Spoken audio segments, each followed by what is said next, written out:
జగన్మోహన్ రెడ్డి నిన్న మొన్నటి వరకు నా వెంట్రుకు కూడా బీకలేరు అన్నాడు. చంద్రబాబు నాయుడు అనే వ్యక్తి నా దృష్టిలో నథింగ్ అని మాట్లాడాడు. సరే, ఆ రోజు 151 వచ్చాయి కాబట్టి గర్వం నెత్తికెక్కింది, కళ్ళు నెత్తికెక్కాయి కాబట్టి నోటికి ఏం మాట్లాడుతున్నానో కూడా తెలియకుండా ఎదుటి వ్యక్తి ఎవరో అంచనా వేయకుండా మాట్లాడాడు. సరే, ఫలితం ఏంటనేది మనం చూసాం. ప్రతిపక్ష హోదా కూడా లేకుండా ఈరోజు ప్రతిసారి బెంగళూరు పారిపోవాల్సిన పరిస్థితి. అయితే ఇప్పుడు జగన్మోహన్ రెడ్డికి నారా లోకేష్ భయం పట్టుకుంది. చంద్రబాబు గారి భయం కాదు, నారా లోకేష్ భయం పట్టుకుంది, రెడ్ బుక్ భయం పట్టుకుంది.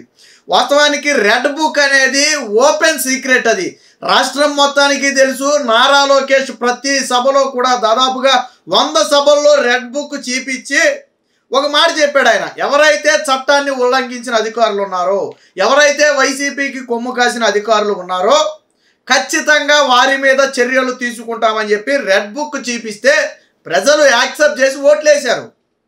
నారా లోకేష్ రెడ్ బుక్ నేను చర్యలు తీసుకుంటాను, శిక్షిస్తాను అని చెప్తే శిక్షించాలి, తప్పు చేసిన అధికారిని శిక్షించాలి, చట్ట ప్రకారం శిక్షించాలి అని చెప్పి కూటమిని గెలిపించారు. నిజంగా రెడ్ బుక్ అనేది అరాచకం అయితే ప్రజలు గెలిపించరు కదా. అది పోనీ నారా లోకేష్ ఏమన్నా సీక్రెట్గా రెడ్ బుక్ జేబులో దాచేసుకుని ఎవరికి చెప్పకుండా ఇప్పుడు రెడ్ బుక్ తీస్తే అప్పుడు అదిగో నువ్వు మనం చెప్పలేదు, ఈరోజు బయటికి తీసావు, ప్రజలను బెదిరిస్తున్నామని చెప్పి మాట్లాడవచ్చు. ఈరోజు సాక్షిలో ఒక నీచమైన రాతనైతే రాయడం జరిగింది. ఇక్కడ చూడండి, ఐఏఎస్ ఐపీఎస్ల ఆత్మగౌరవంపై ఆటవిక దాడి, అఖిల భారత సర్వీసు అధికారులే లక్ష్యంగా ఎర్ర బుక్కు పైత్యం, బాబు తీరుపై దేశవ్యాప్తంగా మండిపడుతున్న సివిల్ సర్వెంట్లు. మరి ఆ సివిల్ సర్వెంట్లు ఎవరో ఒక్కసారి ఒకళ్ళ పేరు చెబితే బాగుండేది. ఎందుకంటే ఈ సాక్షిలో రాసే రాతలకు ఆధారాలు ఏమి ఉండవు, ఆ పేర్లు ఏమి ఉండవు. ఎవరు మరి మండిపడ్డారో మనకి అర్థం కావట్లేదు. రాజున మించిన రాజభక్తి ప్రదర్శనలో మునిగి తేలుతున్న సిఎస్ డీజీపీలు, పిచ్చోడి చేతిలో రాయిల పాలన, నైతిక పతనంతో కొత్త రికార్డు బద్దలు కొడుతున్న కూటమి, సర్దార్ వల్లభాయ్ పటేల్ ప్రవచించిన స్టీల్ ఫ్రేమ్కు తూట్లు పొడిచే ప్రయత్నం అని చెప్పి 10 మంది ఐఏఎస్ 23 మంది ఐపీఎస్లకు అడుగడుగున అవమానాలు, 2 నెలలుగా పోస్టింగ్ ఇవ్వలేదు. అది అసలు కథకు వచ్చేసాడు. జగన్మోహన్ రెడ్డి ఏమంటున్నాడంటే 2 నెలల నుంచి కొంతమంది ఐఏఎస్లు ఐపీఎస్లకి పోస్టింగ్ ఇవ్వలేదు, మరి అది ఎంత తప్పు ప్రజాస్వామ్యంగా అన్నాడు. ఓకే, నువ్వు చెప్పిందే కరెక్ట్ అని కాసేపు దాన్ని పక్కన పెడదాం. ఏబి వెంకటేశ్వరరావు గుర్తున్నాడా నీకు? ఏబి వెంకటేశ్వరరావు మాజీ ఇంటెలిజెన్స్ చీఫ్గా చేసినటువంటి ఏబి వెంకటేశ్వరరావు మీకు గుర్తున్నాడా? గుర్తున్నాడు కదా. ఏబి వెంకటేశ్వరరావుకి ఎన్నేళ్ళు పోస్టింగ్ ఇవ్వలేదు? మీరు ఎన్నేళ్ళు పోస్టింగ్ ఇవ్వలేదు? 5 ఏళ్ళు. 5 సంవత్సరాల పాటు దాదాపుగా 60 నెలల పాటు ఏబి వెంకటేశ్వరరావుకి పోస్టింగ్ ఇవ్వాల. ఆయన తప్పు చేశాడు అని నిరూపించాల. ట్రిబ్యునల్ చీకొట్టింది, కోర్టు చీకొట్టింది, అయినా కానీ సిగ్గురాల. చివరికి రిటైర్మెంట్ రోజున ఆయనకి పోస్టింగ్ ఇచ్చారు. అది కూడా కోర్టు ఆర్డర్స్ ఉన్నాయి. ఒకవేళ రిటైర్ అయిపోతే, ఈయన సస్పెన్షన్లో ఉండే రిటైర్ అయిపోతే రేపొద్దున ఆయన కోర్టులో కేసు వేస్తే మనకి ఇబ్బంది అవుతుందని చెప్పి నాడు సిఎస్గా ఉన్నటువంటి జవహర్ రెడ్డి రిటైర్మెంట్ రోజున పోస్టింగ్ ఇచ్చి దారుణాతి దారుణంగా అవమానించాడు. ఆ రోజు ఏబి వెంకటేశ్వరరావుకి రాష్ట్రం మొత్తం మద్దతుగా నిలిచింది. ఐఏఎస్ ఐపీఎస్ అధికారులు సైతం ఆశ్చర్యపోయారు. ఏ అధికారి అయినా 3 నెలల్లో 6 నెలల్లో సాధారణంగా వెయిటింగ్లో ఉండొచ్చు, సస్పెన్షన్లో ఉండొచ్చు. కానీ 5 ఏళ్ల పాటు ఒక అధికారిని వేధించారు. ఏకంగా ఆయన్ని సర్వీస్ నుంచి రిమూవ్ చేయాలని చెప్పి ఆ కేంద్రానికి లేఖ రాశారు, యూపీఎస్సీకి లేఖ రాశారు.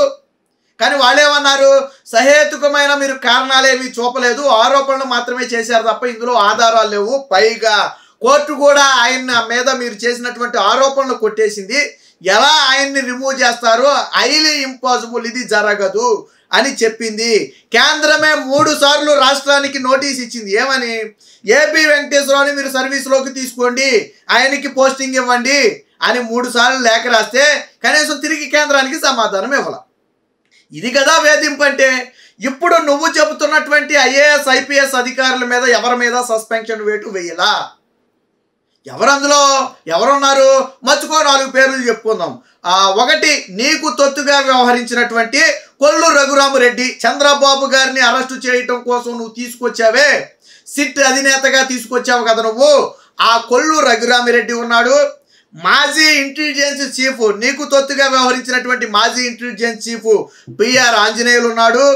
అలాగే అటు రామోజీరావుతో పాటు ఇటు చంద్రబాబు గారిని సిఐడిలో కేసుల్లో అరెస్టు చేసిన సంజయ్ ఉన్నాడు కదా, సిఐడి సంజయ్.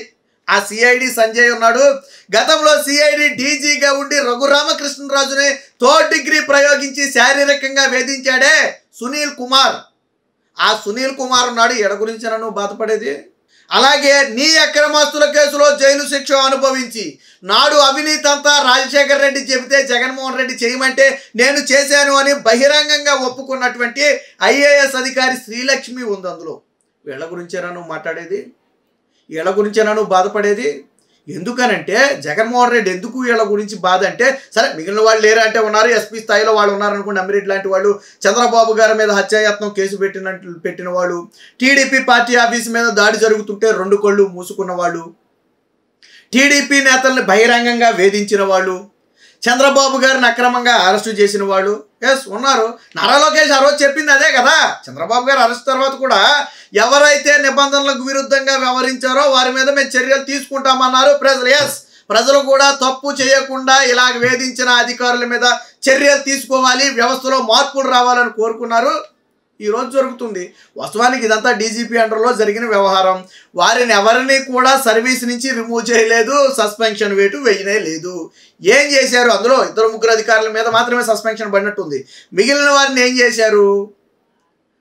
అటాచ్ చేశారు. డీజీపీ కార్యాలయానికి అటాచ్ చేశారు. వారికి రేపో ఎల్లుండో పోస్టింగ్ ఇవ్వచ్చు, లేదా విచారణ అయ్యాక పోస్టింగ్ ఇస్తామనవచ్చు, తర్వాత ఏదైనా జరగవచ్చు. కానీ ఒక 5 ఏళ్ల పాటు ఏబి వెంకటేశ్వరరావును వేధించిన నువ్వు ఈరోజు న్యాయం చట్టం అని మాట్లాడితే సిగ్గు లేదా జగన్మోహన్ రెడ్డి? ప్రజలు మెట్టుతో కొడతారు బయటికి వెళ్తే. న్యాయం చట్టం అని చెప్పి ఈరోజు నువ్వు మాట్లాడితే ప్రజలు మెట్టుతో కొడతారు.